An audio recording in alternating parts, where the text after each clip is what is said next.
Hey everyone, so I got sent this solar fountain right here.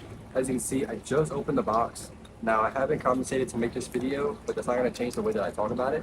So what I want to do is quickly go through, show you everything that you get inside the box, and really just scroll through the features and see what they have. So first thing, you have a little package for all the different little tips that go on it. Next up, some more tips and some more tips. So you have 3 tips, and then you have these little pocket tubes that basically suck in the water and feed them to each of the sides all around.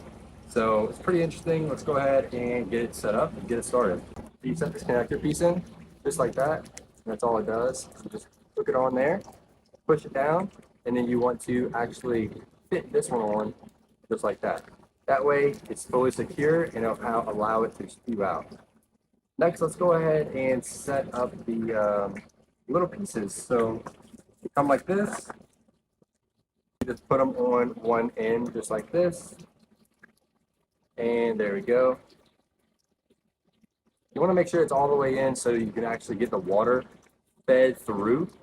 So basically what this is going to do is clamp on to the machine itself and suck in the water from the ends of these tubes, feed them to the foam of the actual device, and allow it to spew out water. So let's go ahead and put it all together. And let's go ahead and take this into the sun. It is solar powered, and see what it has to offer and what it can do.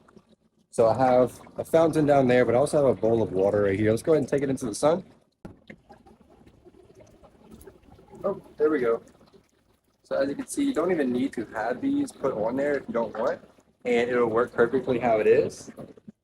And there you go. So I'm actually going to be getting a big pond in the future, like a very small pond, but one around the garden. And I'm going to have my angel fountain, and I'm going to have this in the pond itself to allow for extra water flow and stuff like that. So hope you guys enjoy. I definitely say it's a great option. And there's a few different features that I really just want to show y'all once more.